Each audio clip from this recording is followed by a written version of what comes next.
Lo que yo manifiesto acerca de mi voluntad divina y que tú escribes se puede llamar el Evangelio del Reino de la Voluntad Divina. Nada se opone ni a las Sagradas Escrituras, ni al Evangelio que yo anuncié estando en la tierra.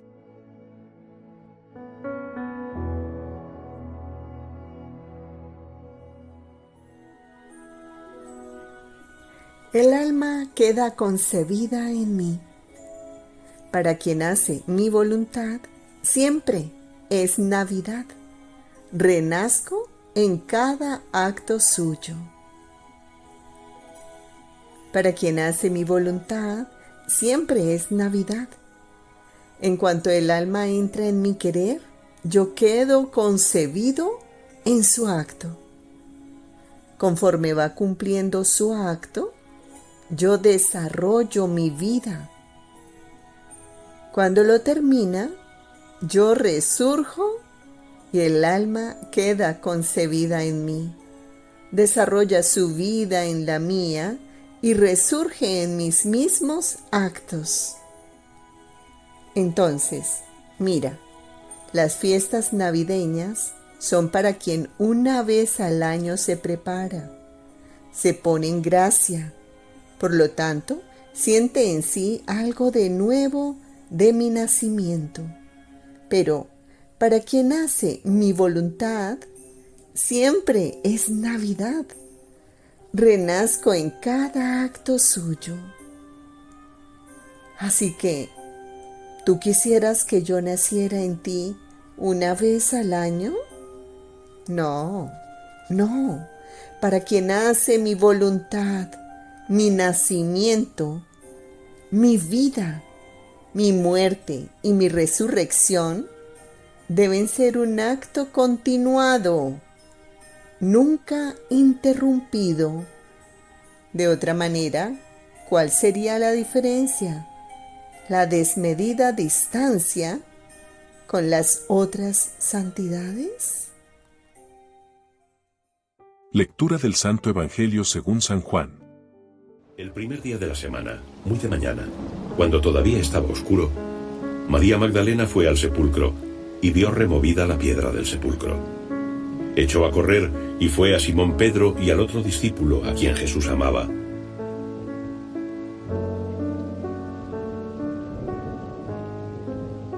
Y les dijo: se han llevado al Señor del sepulcro y no sabemos dónde lo han puesto. Salieron Pedro y el otro discípulo y se dirigieron al sepulcro. Los dos corrían juntos, pero el otro discípulo corrió más aprisa que Pedro y llegó antes al sepulcro. Inclinándose, vio los lienzos caídos, pero no entró. Tras él llegó Simón Pedro.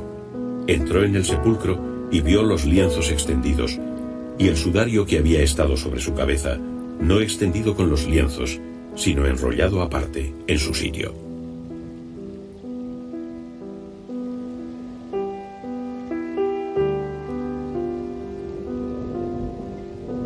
Entró entonces también el otro discípulo, que había llegado antes al sepulcro, y vio y creyó, pues todavía no habían entendido que según la Escritura debía resucitar de entre los muertos.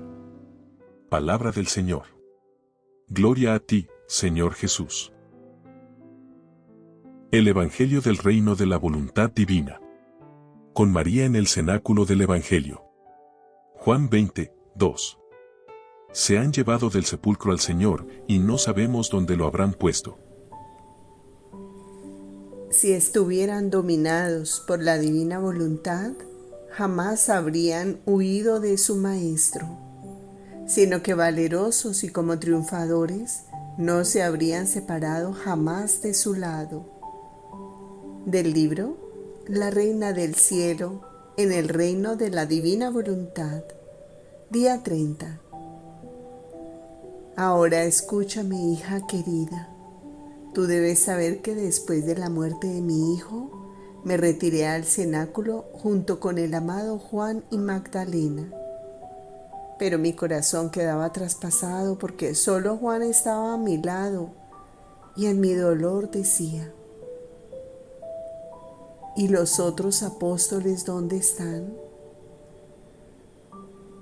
Pero en cuanto estos oyeron que Jesús había muerto, tocados por gracias especiales, todos conmovidos y llorando, uno a uno, los fugitivos se pusieron en torno a mí, haciéndome corona, y con lágrimas y suspiros me pedían perdón de que tan vilmente lo habían abandonado y huido de su maestro. Yo los acogí maternalmente en el arca de refugio y de salvación de mi corazón, y les aseguré a todos el perdón de mi Hijo. Los alenté a no temer. Les dije que su suerte estaba en mis manos, porque a todos me los había dado por hijos, y yo como a tales los reconocía. Hija bendita, tú sabes que yo estuve presente en la resurrección de mi Hijo, pero no hice mención a ninguno, esperando que Jesús mismo manifestara que había resucitado glorioso y triunfante. La primera que lo vio resucitado fue la afortunada Magdalena, después las piadosas mujeres, y todos venían a mí diciéndome que habían visto a Jesús resucitado, que el sepulcro estaba vacío, y yo escuchaba a todos y con aire de triunfo confirmaba a todos en la fe de la resurrección. Para la noche ya casi todos los apóstoles lo habían visto, y todos se sentían como triunfantes por haber sido apóstoles de Jesús. Qué cambio de escena, hija querida, símbolo de quien se ha hecho dominar primero por la voluntad humana, que representa a los apóstoles que huyen, que abandonan a su maestro. Y es tanto el temor y el pavor que se esconden, y Pedro llega hasta a negarlo. Oh, si estuvieran dominados por la divina voluntad, jamás habrían huido de su maestro, sino que valerosos y como triunfadores, no se habrían separado jamás de su lado, y se sentirían honrados de dar la vida por defenderlo. Juan 20, 2. Se han llevado del sepulcro al Señor, y no sabemos dónde lo habrán puesto. Después de mi partida al cielo, investidos por el Espíritu Divino, tuvieron esta fuerza de dejar sus lugares para hacer conocer los bienes de la redención. Ánimo, no te abatas, yo no te dejo. De los escritos de la sierva de Dios Luisa Picarreta, volumen 20, capítulo 32, párrafo 2. Hija mía, ánimo, no te abatas, yo no te dejo. Tan es verdad que es siempre de dentro de tu interior que salgo para entretenerme contigo. Y si tú no siempre me ves, lo hago para darte el campo para seguir aquel acto único de mi voluntad que contiene todos los actos juntos. ¿No ves tú que la luz de mi supremo querer te corre dentro del corazón, de la boca, de los ojos, de las manos, de los pies, de todo tu ser? Y eclipsándome en ti, tú no siempre me ves, porque Él, siendo interminable, lo que no es mi misma humanidad, tiene la fuerza de eclipsarme, y yo gozo de este eclipse de mi supremo querer.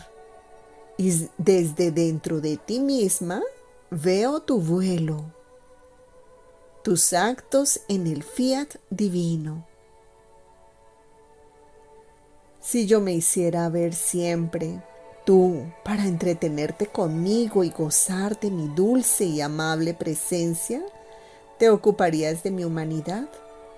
Desahogarías tu amor conmigo, como yo contigo, y no tendrías corazón de dejarme para seguir el vuelo de mi voluntad en la creación y en los mismos actos que hizo mi humanidad en la redención.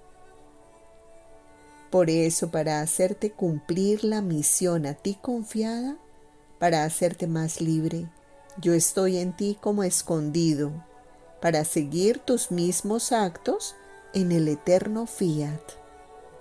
¿No recuerdas que esto fue dicho a mis mismos apóstoles, que era necesario que se separaran de mi humanidad, que mucho amaban y que no sabían estar sin ella? Tan es verdad que mientras viví en la tierra no se alejaron de mí para ir por todo el mundo a predicar el Evangelio y a hacer conocer mi venida a la tierra, sino que después de mi partida al cielo, investidos por el Espíritu Divino, tuvieron esta fuerza de dejar sus lugares para hacer conocer los bienes de la redención y de poner aún la vida por amor mío. Así que mi humanidad habría sido un estorbo a la misión de mis apóstoles. No digo que esto sea necesario contigo, porque entre tú y yo no hay este estorbo, porque el impedimento sucede cuando dos seres son separables. Pero cuando dos seres se han compenetrado tanto que uno vive en el otro, el impedimento termina, porque a donde va el uno, se encuentra junto el otro. Por lo tanto, estando juntos, no son necesarios esfuerzos para ir a donde se quiere, porque la persona amada está dentro de ella para seguirla a todas partes. Digo solo que es necesario frecuentemente el eclipse por la fuerte luz de mi voluntad, que dominándote a ti y a mi misma humanidad en ti, nos eclipsa y nos hace seguir sus actos. Esto no dice que no te amo más que antes y que yo sé estar sin ti. Todo lo contrario. Mi voluntad te da el amor eterno y completo de tu Jesús, y haciéndose muro a mi alrededor con su luz, no permite que ni siquiera un instante pueda alejarme de ti. ¿Sabes tú quién pone la distancia entre Dios y el alma? La voluntad humana. Cada acto de ella es un paso de distancia entre el Creador y la criatura. Cuanto más obra la voluntad humana, tanto más se aleja de aquel que la ha creado. Lo pierde de vista, desciende de su origen, rompe todo vínculo con la familia celestial. Supone un rayo de sol que se pudiera separar del centro de su esfera. Conforme se aleja del sol, así siente perder la luz, y si se aleja tanto de perder del todo la vista del sol, este rayo pierde toda la luz y se convierte en tinieblas. Este rayo, convertido en tinieblas, siente en sí un movimiento, una vida, pero no es ya capaz de dar luz, porque no la posee. Así que su movimiento, su vida, solo es capaz de expandir densas tinieblas. Tales son las criaturas, rayos de luz salidos de la esfera del sol de la divinidad. Conforme se alejan de mi voluntad, se vacían de luz, porque a ella era dado conservar la luz en estos rayos y por eso se convierten en tinieblas. Oh, si todos conocieran qué significa no hacer mi voluntad, ¿cómo estarían atentos a no hacer entrar en ellos el veneno de la voluntad humana destructor de todo bien?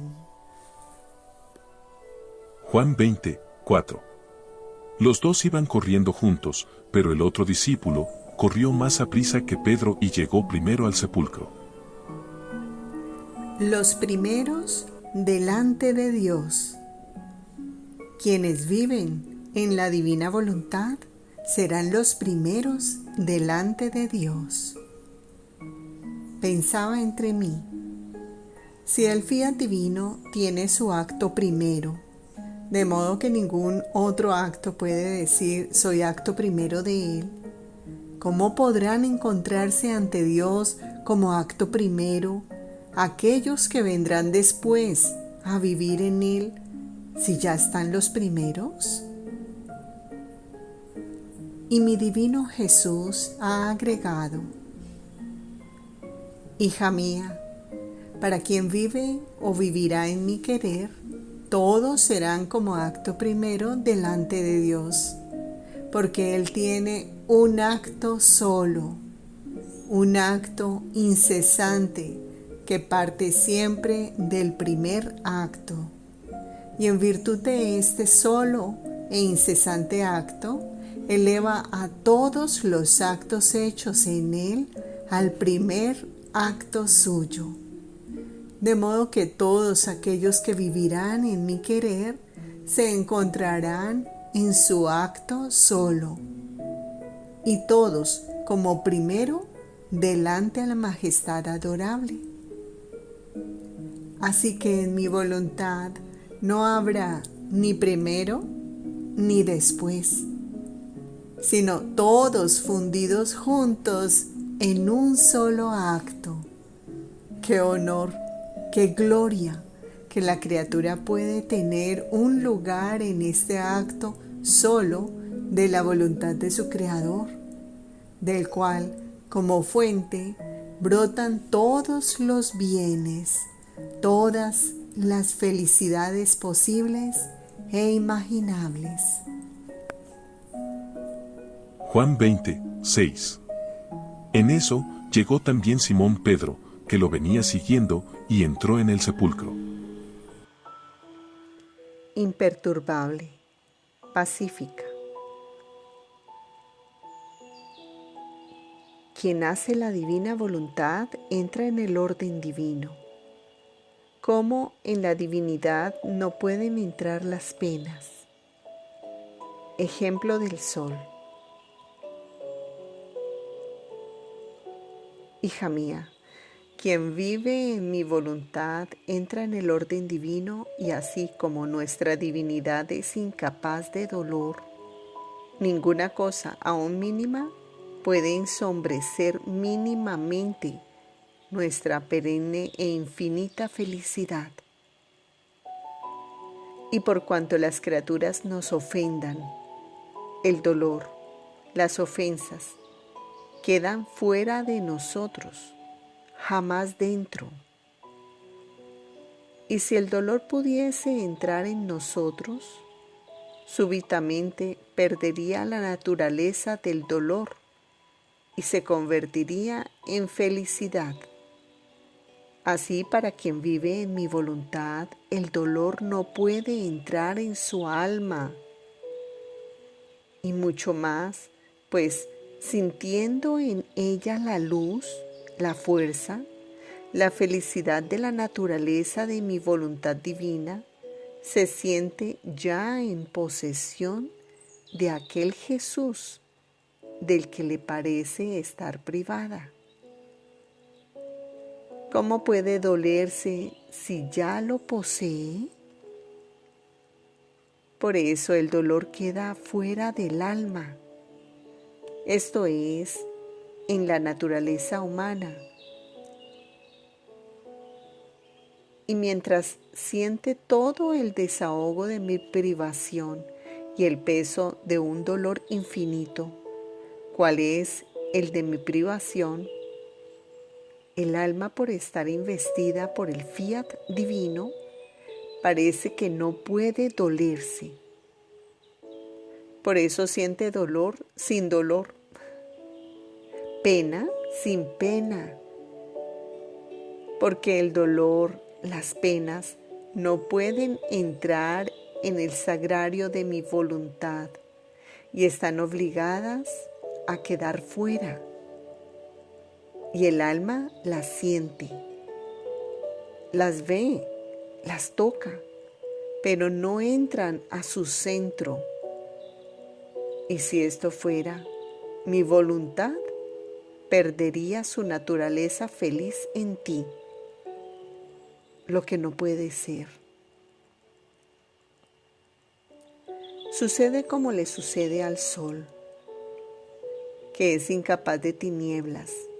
Todas las fuerzas humanas no pueden hacer entrar un átomo de tinieblas en su luz. Sin embargo, las tinieblas sí se pueden extender por fuera de la luz. Pero el sol nada pierde, ni su calor ni sus admirables efectos. Es siempre triunfante en su estado de luz. Ni las tinieblas lo hacen descender, ni nada quitan a su luz. Pero si el sol se pudiera doler, se sentiría mal al ser circundado por tinieblas a pesar de que no le causaran daño ni a su centro ni a su estado feliz.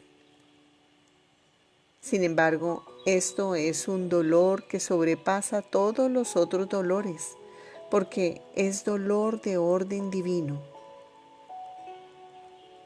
¿Cuántas veces lo sintió mi humanidad? Ella se sentía triunfar. Todas las penas pasaban sobre de mí. Pero dentro de mí, mi voluntad divina era intangible de todas mis penas y poseía felicidades inmensas, bienaventuranzas sin fin. Se puede decir que en mí había dos naturalezas, una opuesta a la otra, una de felicidad, la otra de penas. Yo, como mi naturaleza humana, sentía más a lo vivo las penas ante las inmensas alegrías de mi naturaleza divina. Por eso, tú no eres capaz de expresarte, porque son penas de orden divino. Y si tú antes, cuando yo me escondía en ti, sentías que todo se convertía en ti en dolor, era porque faltaba en ti la vida completa de mi voluntad. Y por eso aquellos vacíos se llenaban de dolor y tú sentías la sensibilidad del dolor y te dejaba no imperturbable, pacífica como hoy, sino agitada, sin aquella firmeza que da de divino. Y yo pronto corría a sostenerte, porque no veía todos los caracteres incancelables de mi voluntad. Porque lo que ella pone no se cancela jamás. Y yo, sintiéndome seguro, dejo mi trabajo a mi fiat divino. Juan 20:8. Entonces entró también el otro discípulo, el que había llegado primero al sepulcro, y vio y creyó. A pesar de los milagros, no se rinden, sino que cada vez se vuelven más obstinados. De la hora de la pasión de nuestro Señor Jesucristo, hora 8, en la captura de Jesús. Y mientras sales al encuentro de tus enemigos, oigo de nuevo tu voz llena de ternura que les dice: ¿a quién buscan? Y ellos responden: a Jesús Nazareno. Y tú les dices: ego sum. Con esta sola palabra tú dices todo y te das a conocer por lo que eres, tanto que tus enemigos caen por tierra como si estuvieran muertos, y tú, amor sin par, diciendo de nuevo ego sum, los llamas a vida y te entregas tú mismo en manos de tus enemigos. Ellos, pérfidos e ingratos, en vez de humillarse y de echarse a tus pies para pedirte perdón, abusando de tu bondad y despreciando gracias y prodigios, te ponen las manos encima y con sogas y cadenas te atan, te inmovilizan, te tiran al suelo, te pisotean, te jalan de los cabellos y tú, con paciencia inaudita, callas, sufres y reparas las ofensas de los que, a pesar de los milagros, no se rinden, sino que cada vez se vuelven más obstinados. Con tus sogas y tus cadenas suplicas que se rompan las cadenas de nuestras culpas y nos atas con la dulce cadena de tu amor. Y a Pedro, que quiere defenderte y llega hasta cortarle una oreja a Malco, lo corriges amorosamente. De este modo, quieres reparar las obras buenas que no son hechas con santa prudencia y por quienes a causa de su excesivo celo caen en la culpa.